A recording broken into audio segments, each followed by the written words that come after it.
Cool. We're good to go. So here we are, guys. 3rd episode ever. We did it. We got 3, halfway to my goal of 6. Actually, my goal is 7, because Mallory told me I wouldn't make it to 7. She says most podcasts don't. So my goal is 7. We're going to assume I'm still in frame. I'm a little nervous about that, but we have way more. After last week, we have way more blocking space this time. I think that's the correct terminology. Anyways, guys, today I'm joined by Coach Brandon, who's worked here for a while. We'll dig into that pretty... so we'll dig into the surface level of Brandon's past, not too deep. Maybe we'll have him back for an episode later. What we really want to focus on today is training. We actually got a decent amount of questions. So maybe this will become a feature where Brandon and I just answer your guys' training questions every so often, because that seems important. So Brandon, Candace directly told me, say, don't ask me to tell me a little bit about myself. And then so I asked her so I could give an intro, and I forgot to do that for you. So Brandon, you're gonna have to go ahead and tell us a little bit about yourself. Okay.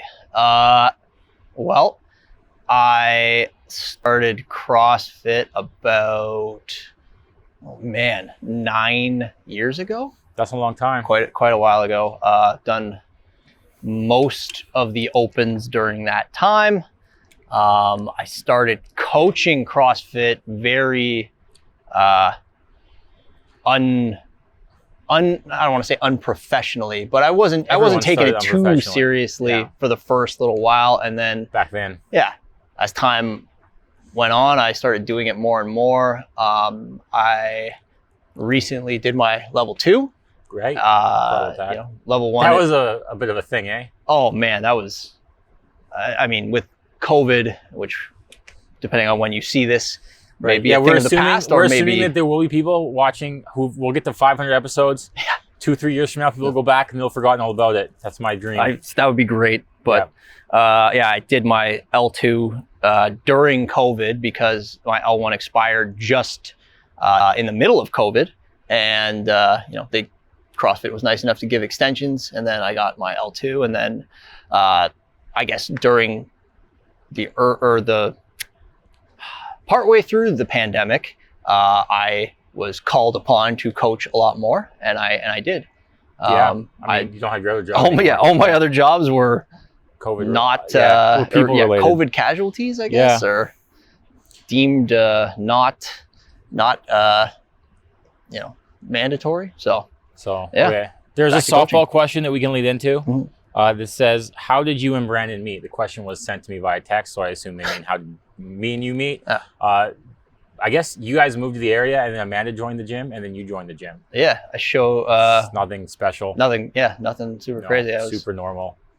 So I guess that kind of answers your question of how do we meet. So let's see what we got next. We got some good questions here. We're going to save... Vicky asked, what made you become a coach? But we're going to save that.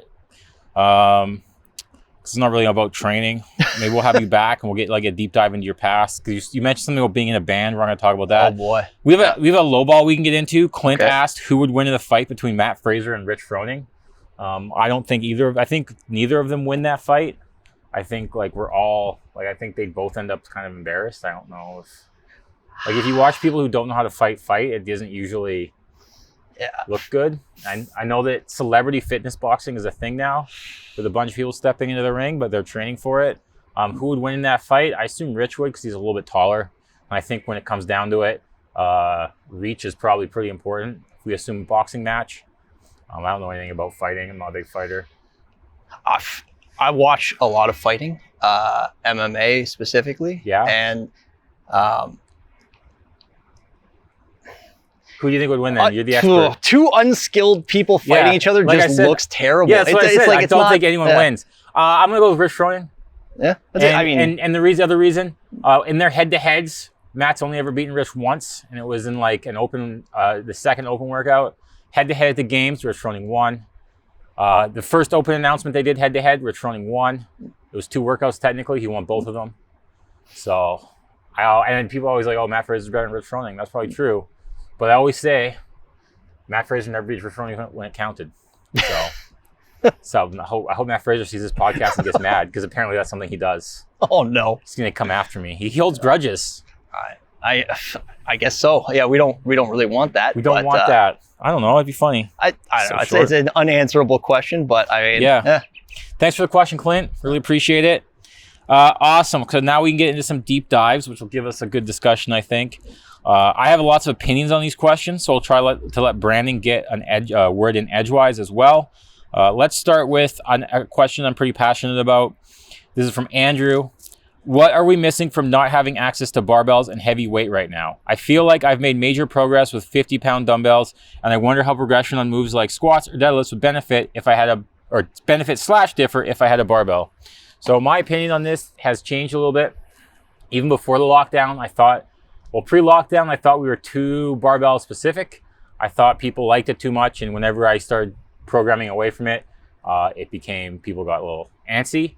Not luckily, but with the pandemic, I had to do that. And what we saw statistically, and it's probably different a little bit now because the first lockdown was a little bit shorter in time.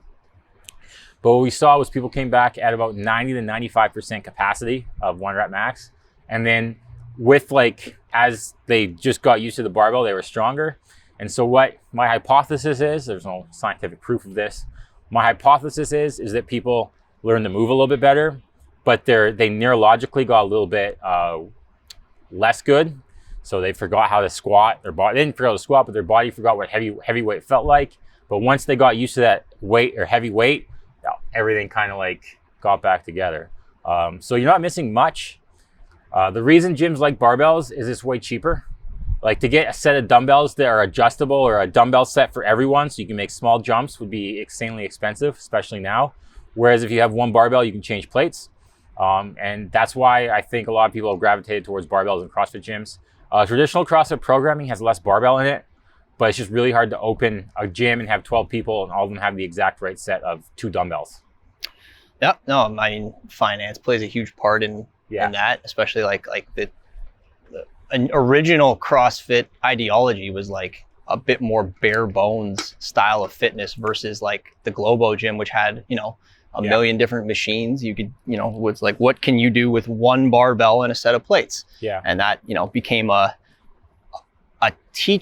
good way to teach people fitness. Yeah. But then, as CrossFit got bigger and bigger, the CrossFit community was asked to do more through the programming of CrossFit HQ. So I remember when the rower was introduced in the open one year, that caused a big stir. Yeah.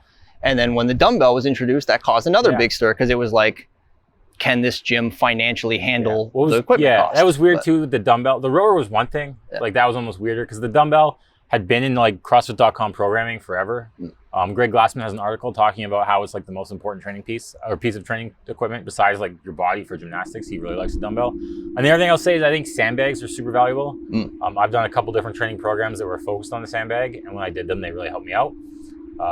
And we have a video on how to build a sandbag, which I recommend that you check out. It has 1.2 thousand views on YouTube. So a lot of people have watched it. Good. Sandbag video. Maybe people are Googling it and getting that video. Hey, that background noise kind of stopped. I'll be nice. I don't know. A new background noise started again, but that's okay. So to answer your question, the summary, Andrew, not as much as you think. I think mindset plays a big role in that. If you think you're missing something, you will be missing something. If you think you're training hard and you don't feel like you're missing anything, you won't feel like you're missing anything, if that makes sense. Does that make sense to you, Brandon? Yeah, no, it makes perfect sense. And the big takeaway from that is, actually, I got this question earlier, so I thought about it a little bit on the drive up. In the previous episode 2 with Kansas, she mentioned it during the first lockdown. She did not use her barbell. She had access to her gym, but she just stuck with the anywhere modifications, the dumbbell and sandbag stuff for the majority of her programming. And she said that she came back stronger. So she was working out 6 days a week before COVID happened. She was working out 6 days a week afterwards. She kept up with it and just doing the class stuff for that first little bit, and she didn't lose any strength. We had members come back and their body weight stuff was way better too. That's the other thing. I guess just to finish, there are downsides. Now we're seeing some repetitive shoulder stuff for people who don't have a pull-up bar. Being able to do pull-ups is really important. I would say way more important than having a barbell is having the ability to do pull-ups or work towards a pull-up. The pull-up is one of pull-up, squat, lunge, and some sort of hinge. And push-ups. Those are 5 things. That's all you need to get really fit. And we're missing one of those 5 things. Okay, so we answered Andrew's question. We had some technical difficulties, no big deal. Awesome. So next one comes up. So When adapting or modifying movements for a range of athletes, age, level of fitness, injuries, post-injuries, pregnancy, what do you keep in mind, and what are some resources or expertise to look into? Any suggestions? Brandon, I'm gonna let you start with that one because you're doing that more than I am right now.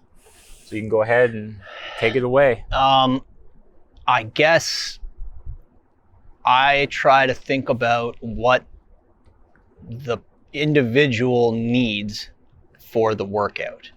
So, I've taken people who have said, I want to get this skill. Let's just say it's push-ups. Like they cannot do a push-up on the ground normally, like a toe push-up on the ground.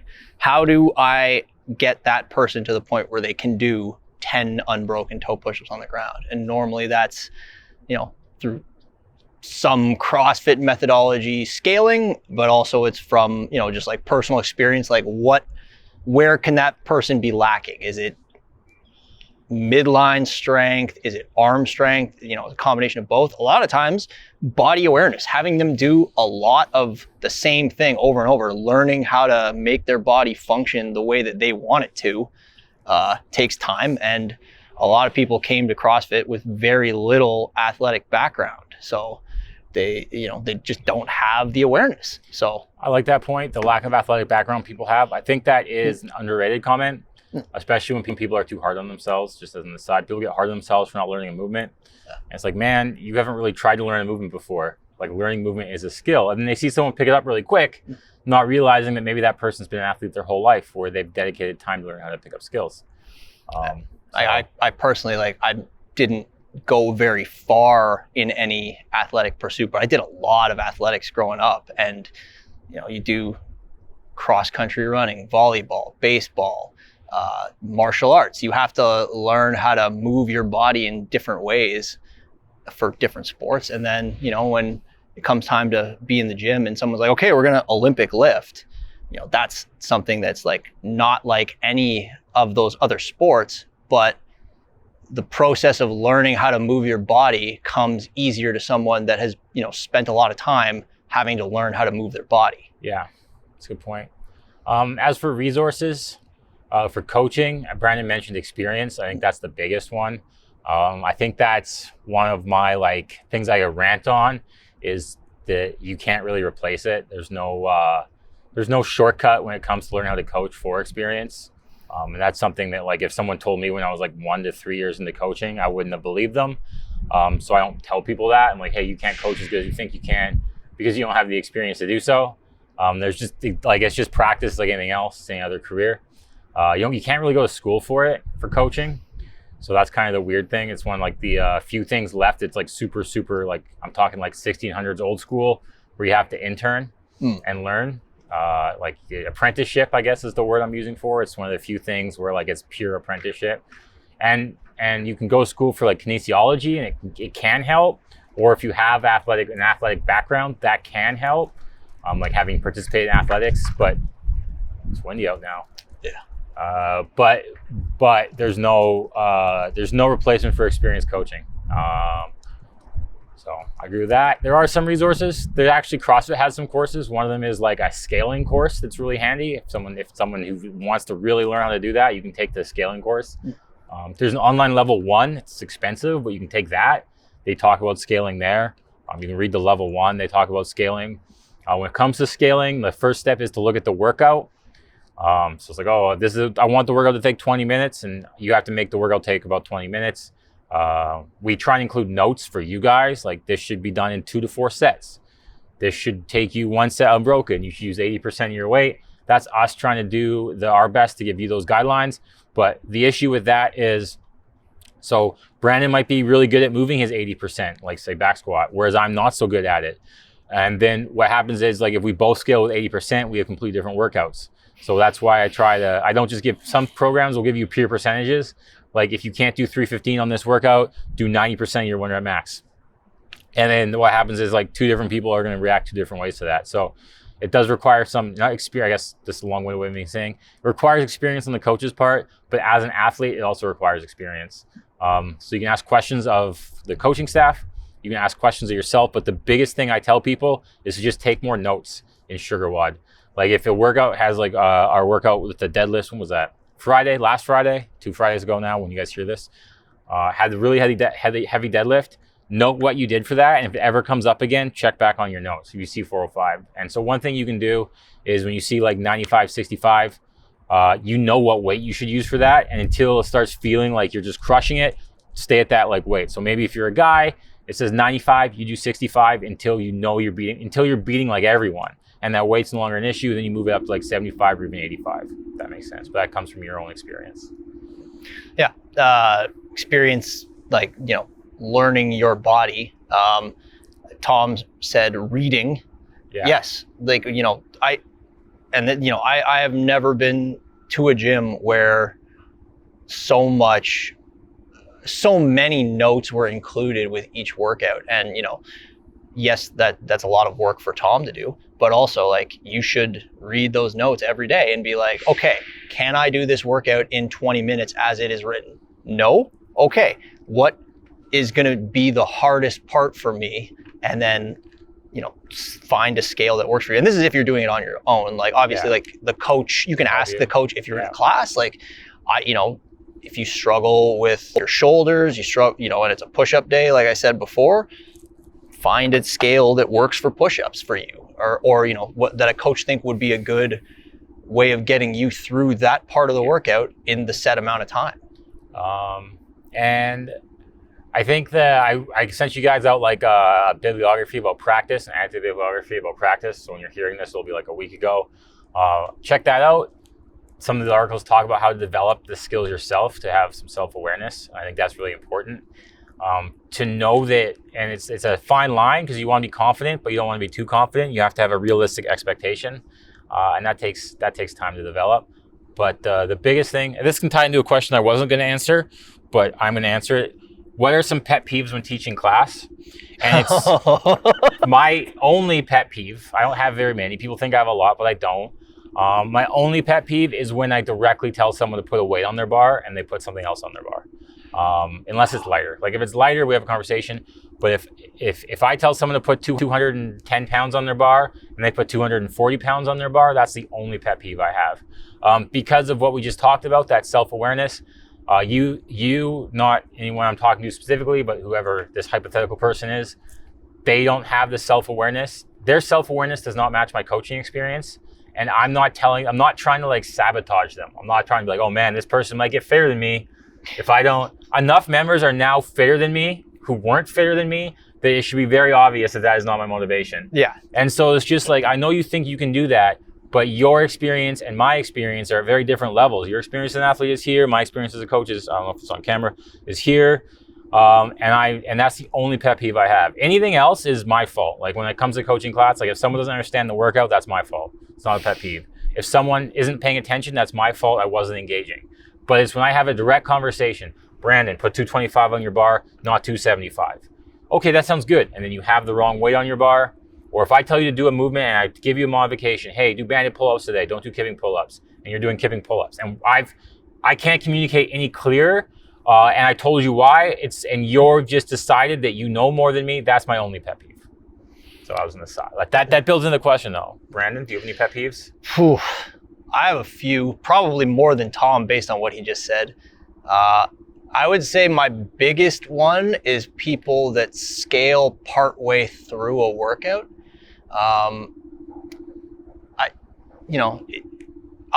Okay. You start a workout and you're doing a dumbbell snatch at 35 pounds. If that workout takes 10 minutes long, or takes 10 minutes to perform, at the 5-minute mark, if you have decided that you cannot snatch that dumbbell anymore and you need to go down, you've made the wrong choice. You gotta start with the weight that you plan on finishing with, start with the movement you plan on finishing with. Don't change it partway through. If this goes back to note taking, like you should be taking notes on what you did every day. And knowing that a 35-pound dumbbell snatch is too heavy for you. Yeah, I guess that used to be a pet peeve of mine. And then I realized, I'm not like judging you at all, Brandon. I don't want to see a weird like performance review based podcast. That'd be kind of awkward. I realized that when that happened, it was probably my fault because I wasn't giving clear enough instructions. To be fair, I will say that to someone and then I'll notice them scale halfway through anyways. On Zoom, I don't care. If I see it like in person, I'll probably, what the heck was that? It was weird. If I see it in person, I probably get a little bit more, I'll say something. But yeah, that's a fair pet peeve. But one thing because that used to happen to me a lot, and I realized that maybe I wasn't explaining myself as clearly as possible.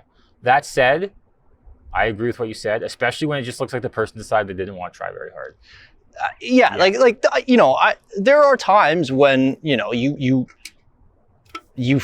can't do any more, or you made a bad choice, but there are times when you don't want to fail. Yeah. And it's like this, I want my score to be on top of this person. I want to look like the big person today. And then you dumb it down, you modify midway through. Yeah. And it's like, there's nothing wrong with not having the best score of the day because you still got a good workout in. Yeah. And just to build off that, you will make mistakes and like suffering through those mistakes is the best learning lesson. I agree. You shouldn't change work unless it's unsafe. Like unless someone thinks you're going to hurt yourself, you shouldn't change your workout, even if you've messed up. That's why there's soft time caps and we will stop you. But like you make your bed, you lie in it regardless of what happened. Like once you start, that's you pick.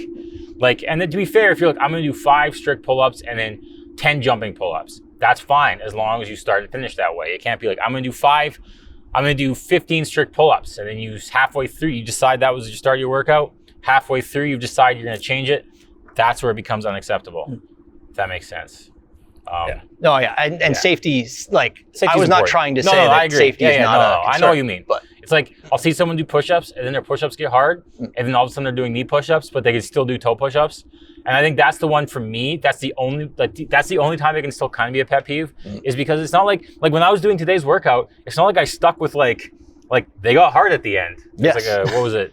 80 push-ups, 80 push-ups, lots of double unders. My rope broke, so I'm using like one of the ropes from the wall, and it's not as nice as my $100 rope. So my shoulders got tired, everything was crazy. But like I'll see people, and like as soon as it starts to get hard, I guess that I agree that kind of, to me, it's like, I just feel I don't feel annoyed by it, I'm just disappointed now. I guess that'd be the difference. I'm a little bit more, I don't get annoyed, so I guess like my pet peeves just become disappointments. Like I'm just disappointed. Like when I see that, I'm just disappointed that person made that choice. You're like the gym dad that's like, no, I'm not mad. I'm just disappointed. Yeah, exactly. So I guess that would be a better way of phrasing it. Because it used to bug me a lot, and I was like, as we were talking, I was thinking about it. It's like, no, I'm just disappointed when I see the person. When I see someone like back away from challenging themselves, I just become disappointed. And I guess a part of that too is that like you see that behavior in a person, and the same person will say something to you like, oh, I'm not happy right now. I'm not getting better at fitness. And it's like, well, it's very difficult to get better when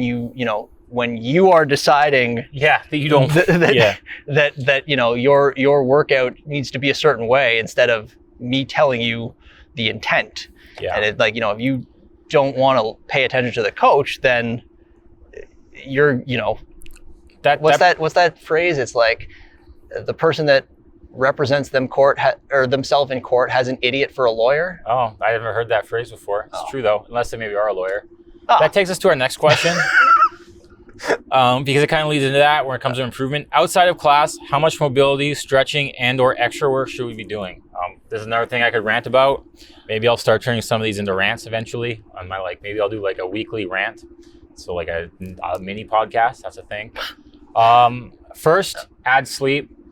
Most of you listening to this do not sleep enough, period. And I can't emphasize this enough. I tell people one-on-one, I post about it. Unless you're sleeping a minimum of 8 hours a night every night, do not add anything. Do not add a single thing, except maybe some stretching to help you sleep. Some foam rolling before you go to bed as part of your sleep hygiene. Don't add extra training in. Don't go for extra runs. That's time you could be using to organize your life to sleep more. And I'm not saying that, I understand that not everyone's gonna be able to sleep 8 hours a night, then just stick with the 1 hour of training. I don't think it's as bad as it used to be. It used to be like a few years ago, everyone would want to add stuff in, but they would like have terrible diets and they wouldn't sleep so much. And it's like, you need to sleep 8 hours a night. That's the most important thing. And then the next, what we're going to talk about, do the hour of class with 100% like focus and intensity. Like come in with a plan, like look at the workout the night before, come in with a plan, listen to the coach, have a goal, have your rep schemes in your head and be like, I'm going to do this, this, and this.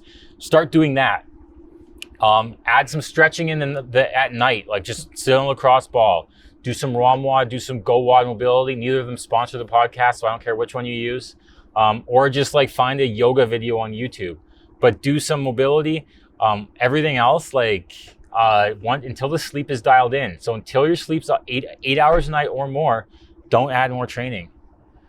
Brandon, do you have anything to add to that? Yeah, sleep is big. It took a pandemic for me to get 8 hours a night regularly, and I noticed that I felt way better when I was training.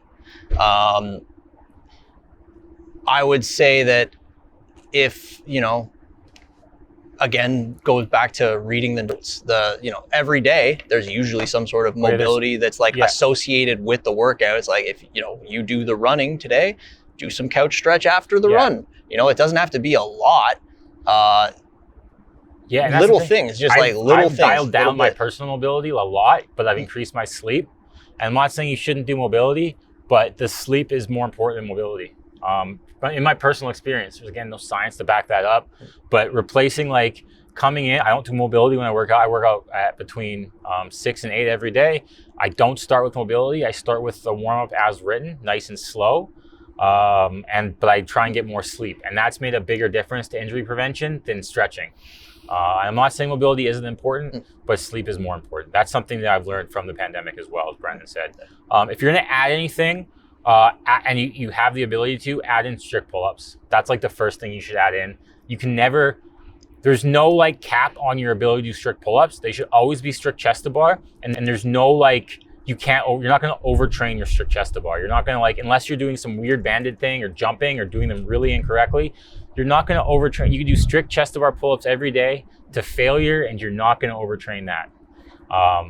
So that's the one thing you can add. And then the other thing is like, what's called zone 2 cardio. And this is, again, if you're doing everything else perfectly, that would be slow runs or slow bikes or slow rows for about 60 minutes twice a week.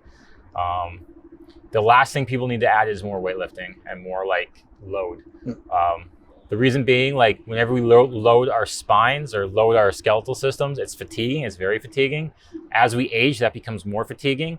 And you're going to want to make sure if you're going to start doing that, you have a process for it. And I would actually recommend talking to Brandon or myself or your coach, if you're some random person listening to this podcast for some reason, about adding stuff in, but making sure you have a system to do that, that addresses that. Unless you're 23. If you're 23, do whatever you want.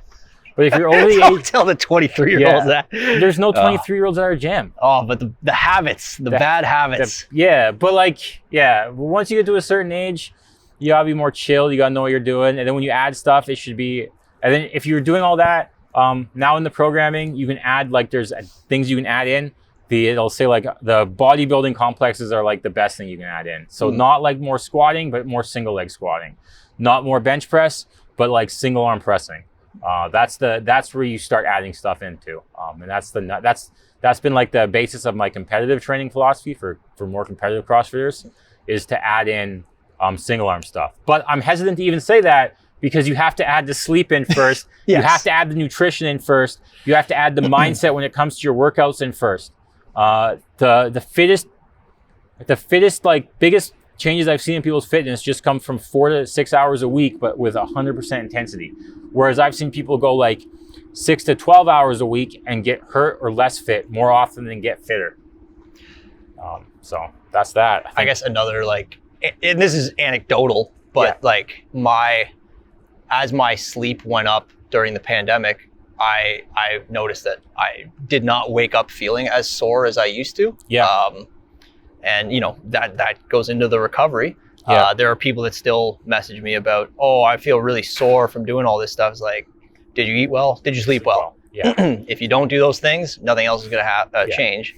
That being said, also, if you are injured and a physio or, your the person helping you through your injury is giving you specific instructions. You should follow those specific instructions, because that's another problem where people start on a plan and then take matters into their own hands, or just decide that they are good and then go back to training. Then you get into the situation where your stuff never really healed in the first place, and you're just liable to re-injure. That goes back to that question. I actually meant that when I was thinking over the questions, that goes back to the question we had about modifying. Your physiotherapist, which you should have, or massage therapist or whatever, but you should. I'm a big fan of like a good physiotherapist who does CrossFit, which is hard to find. They'll give you exercises, you should do them. That's like a big thing. We incorporate, I think we mentioned this on the last podcast, we incorporate a lot of those exercises into our warm-ups, but you should be doing them daily. Like if you have shoulder exercises, you should be doing your shoulder exercises daily. If you have a plane and a van, a lot of activity in this parking lot today. I'm gonna get the sound clean on this. That's fine. But if you have any sort of plan, you should like use it. If you go to a physio and they don't give you an exercise plan, find a new physio. Same thing if you go to a chiropractor and they don't give you an exercise plan. We'll have Megan on eventually, and we'll probably talk about that in detail. But if you don't get like an action plan from your practitioner, go find a new practitioner. And then the other thing I'm passionate about is it's not Brandon or I's job to prescribe those type of exercises. I wouldn't expect a physiotherapist to teach you how to snatch. And they might know how to snatch, but they're not going to be great at it because that's not what they do. Unless they are like, they can be, you can be a physiotherapist and a weightlifting coach, but in general, that's a rarity. It's rare. So like there is an instance where that's possible, but I haven't seen it. So that's kind of the thing. I'm not going to prescribe you exercises if your shoulder hurts. I can tell you some things that work for me, but I'm going to say go see a physiotherapist, because it's way more efficient if you can get like exactly what you have messed up. Okay. I think we answered those questions. Okay, we have a couple more good ones. Okay. So this is the same question from two different people. How can I improve my confidence in overhead lifts, or how can athletes overcome fear of a movement? Box jumps, handstands, etc. And that's a really good question. There's no simple answer, unfortunately. I wish sleep could help. It probably does. I'm gonna make Brandon answer this one first. Okay. I'm going to say I'm a bad person to ask, because I don't really have a lot of fear of these physical things, hence the number of like scars on my head and injuries I've sustained over the years. I'm pretty... I guess the lesson there is fear is probably a good thing. Yeah. So don't feel bad for having it. Yeah. There you go. But I mean, starting slow, working your way up to what you want is a way to do it. I mean, if, in terms of like jumping, box jumping, like you can jump onto a very short or small surface where there is low risk of injury and work your way up to a taller thing. And repetition will breed confidence. If you do the same thing over and over, it's going to, eventually feel easy to you. Yeah. And then, and I think you said that earlier, you lift that one weight until it feels easy, until you're the fastest person lifting that weight, and then you move up. Yeah. If you can do a 12-inch box jump, and you know that you can do a 12-inch box jump every single day, add an inch. Add an inch. Just put plate on it. Yeah. I think what Brandon says is correct. There isn't really an easy answer for the overhead specifically. Tempo is good. There's no specific exercise for it. People will be like, oh man, just do this one exercise. It'll help. It might, but until you change your mindset, I think that's the big thing that we're learning on this podcast, is until you change your approach to it, like be respectful of it, but don't be fearful of it. I think you're going to always be kind of timid. Spending time with the weight overhead. Yeah. Like it doesn't have to be a lot of weight, but like just practice an overhead carry. Yeah. Your shoulder is going to get stronger, and you're going to feel more comfortable holding something if you have to do it a bunch. Yeah. Just do some PVC overhead squat drill for the overhead squat specifically against the wall. And then just again, like focus when you are warming up. I think focus on actually warming up, not just going through the motions. But unfortunately, for that question, which 2 people answered, there isn't really like an easy quick fix. Your mindset is going to be really important, and there's no like simple way to kind of just like correct that. If there was, we'd be rich, or I'd be rich because I'd have it. And a lot of people have gotten rich trying to trick you, but there isn't, in my experience anyways, there isn't a switch you can flip. You just got to build some confidence. So give yourself small goals. Be like, okay, today I'm going to spend 10 minutes with this PVC. I'm going to squat down for 10 seconds. I'm going to hold it and then rest as much as I need. And then the next day, you're going to spend 10 minutes. You're going to do 10 seconds at the bottom, but you're only going to give yourself like 30 seconds of rest between reps or whatever it is. Maybe it's a minute. Maybe you do 10 seconds every minute, but you just give yourself some sort of progression plan so you can build confidence. But yeah, there's not really, unfortunately, for both of you, because that's the only question we got 2 of. There isn't really anything. Yeah, there's no short and fast answer for that one. Just, you gotta, that's another, work with a coach. Talk to somebody specifically about what, a training methodology for you to get you what you want. Yeah. And I think that's, if you read back to what I wrote after the first podcast, I wrote like that thing about, the mindset. No, yeah, I think it was the mindset one. After the mindset one, I put an article out from the Harvard Business Review that talks about asking for advice. So when you do ask your coach for advice, make sure you listen and you know how to listen. But again, that goes to mindset. I think a lot of people say, hey, Brandon, how can I get better overhead squat? And you'll tell them, but then they don't like the answer. So they just ignore you. So when you have a struggle, make sure you're open to hearing how to fix it. And that becomes a mindset thing first. Okay, I think we're out of questions. That was exciting. Hey, a lot of questions. Yeah. We got all of them. We got all of the training related questions. Okay. So we'll leave it there. So I don't know if we have anything else. What's one thing, I guess we talked about sleep as the one thing people could do. We're at 40 minutes. Do you have anything else you want to say to everyone? You're talking to people quite a bit right now. What is one thing, if you could say to everyone who listens to this, what's one thing they could implement to improve their training? We covered sleep, covered diet. We didn't really cover diet, but we'll have Becky on to talk about that eventually. Guys, fix your diet. It's probably, if you think your diet's good and you're not seeing results and you haven't really looked into it, it's probably not as good as you think it is. That's kind of like the unfortunate thing is the sleep and the diet, usually like you can't just eyeball either of them unless you have experience with that. So anything else? I would say just like try not to lose hope or lose faith, like lose hope. There's a lot of people that are, new, I'll say like new in quotations to fitness that are at the gym right now. And you may be like, oh, I've been working out there every day for 2 years. It's like, yeah, that's great. That's a very small amount of time in